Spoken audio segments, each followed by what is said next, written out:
अब अपने बात करते हैं मिडो ऑर्चार्ड सिस्टम। मिडो ऑर्चार्ड सिस्टम या मिडो बाग लगाने की विधि, ये एक बाग लगाने की विधि है। इसमें अल्ट्रा हाई डेंसिटी प्लांटिंग की जाती है, यानी अति सघन पौधरोपण है वो किया जाता है, बहुत ज्यादा सघन पौधरोपण किया जाता है। अगर हम बात करें इसकी हिस्ट्री की तो 1860 के दशक में, 1860s के अंदर, 1860 के दशक के अंदर इंग्लैंड के अंदर मिडो ऑर्चार्ड सिस्टम है वो डेवलप किया गया था। और किस में डेवलप किया गया था? सेब के अंदर डेवलप किया गया। अब यहां पे क्या किया गया? अल्ट्रा ड्वार्फ फ्रूट स्टॉक है वो काम में लिए गए। अति बोने मूलवंत है वो काम में लिए गए थे। अल्ट्रा ड्वार्फ फ्रूट स्टॉक यानी जो बहुत ज्यादा बोने होते हैं, और यहां बड़े क्लोज स्पेसिंग के साथ है वो बाग लगाया गया, बहुत ही नजदीक नजदीक है वो पौधों को लगाया गया। वैसे अगर आप सेब में आप सामान्य मूलवंत लेते हैं और सामान्य दूरी रखते हैं, सामान्य दूरी होती है 6x6 मीटर की, यानी नॉर्मल प्लांटिंग डिस्टेंस रखते हैं, तो आप 1 हेक्टर में पौधे लगा पाते हैं 277 प्लांट्स, यानी 277 पौधे पर हेक्टर लगाते हैं। अब मिडो ऑर्चार्ड सिस्टम में क्या किया गया? अल्ट्रा ड्वार्फ फ्रूट स्टॉक यानी अति बोने मूलवंत, और इन्हें बहुत नजदीक नजदीक लगाया गया। तो अब 1 हेक्टर में पौधे लगा दिए गए 70,000 पौधे, जो अपने आप में बहुत ज्यादा पौधे थे। इसे हाई डेंसिटी तो नहीं बोल सकते, अल्ट्रा हाई डेंसिटी ही बोलेंगे, यानी अति सघन बाग रोपण हो गया ये।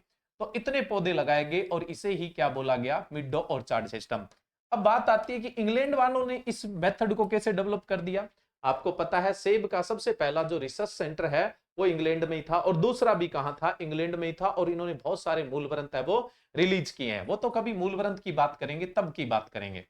अब बात आती है कि मिडो ऑर्चार्ड सिस्टम भारत में भी अपनाया जाता है या नहीं अपनाया जाता। देखो, भारत में मिडो ऑर्चार्ड सिस्टम को लेकर आए थे गोरख सिंह। कौन लेकर आए थे? गोरख सिंह है वो लेके आए थे।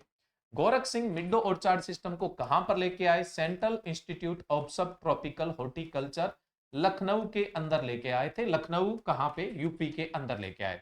और भारत में इसे सबसे पहले कौन से फल वृक्ष में अपनाया गया? अमरूद में। अमरूद में भी आजकल अपनी बात करें तो नॉर्मल प्लांटिंग डिस्टेंस है वो कितनी रखी जाती है? 6x6 की रखी जाती है। हालांकि कुछ वैरायटी में 6x6 है, कुछ में 7x7 भी है, कुछ में 8x8 है, जो विगर्स है बड़ी होती है। लेकिन सामान्य जो प्लांटिंग डिस्टेंस है वो 6x6 मीटर, और इस आधार पे पौधे लगते हैं 1 हेक्टर में 277। लेकिन अब गोरख सिंह ने क्या किया? अमरूद का बाग लगाया 2x1 मीटर की डिस्टेंस पे, और 1 हेक्टर के अंदर पौधे लगा डाले 5,000, और इसको बोला गया मिडो ऑर्चार्ड। क्या बोला गया? इसे मिडो ऑर्चार्ड सिस्टम है बोला गया। अब इसमें 5,000 क्यों लगे? क्योंकि देखो, अमरूद में बहुत ज्यादा बोने मूलव्रत है नहीं, अमरूद में बहुत ज्यादा बोने मूलव्रत है नहीं, इसलिए 5,000 पौधे भी लगा दिए, अपने आप में बहुत है। कहां 277 और कहां 5,000। अब बात आती है कि ये विधि भारत में सक्सेस हुई या नहीं? नहीं हुई। क्यों? क्योंकि इस ऑर्चार्ड में क्या हुआ? अमरूद का टीएसएस कम हो गया, एस्कॉर्बिक एसिड विटामिन सी भी कम हो गया, बाकी एसिड की मात्रा बढ़ गई। जो अमरूद था वो खट्टा था, लोगों ने इतना खाने में पसंद नहीं किया, इसलिए मिडो ऑर्चार्ड सिस्टम है वो भारत में ज्यादा सक्सेस नहीं हो पाया। लेकिन इंग्लैंड के अंदर अगर अपने देखें, मिडो ऑर्चार्ड सिस्टम अच्छा खासा चलता है, और इजराइल में भी मिडो ऑर्चार्ड सिस्टम है वो अच्छा खासा चलता है। लेकिन भारत में ये सक्सेस नहीं हो पाया, क्योंकि भारत में इसे अमरूद में अपनाया गया था, और अमरूद के अंदर क्या इतना कामयाब नहीं हुआ। फिर दूसरी बात ये होती है कि जब मिडो ऑर्चार्ड सिस्टम आप अपनाते हैं तो हाई मेंटेनेंस की जरूरत होती है। मिडो ऑर्चार्ड सिस्टम जब अपनाते हैं तो हाई मेंटेनेंस की जरूरत होती है। भारत में ऑर्चार्ड का इतना हाई मेंटेनेंस कोई करता नहीं है, इसलिए मिडो ऑर्चार्ड सिस्टम है वो भारत में कामयाब नहीं हो सकती है। अब हम बात करें, देखो राजस्थान के अंदर एसीएफ का एग्जाम हुआ। उस एसीएफ के एग्जाम के अंदर क्वेश्चन ये था कि भारत में मिडो ऑर्चार्ड सिस्टम सबसे पहले कौन से फल वृक्ष के अंदर अपनाया गया था।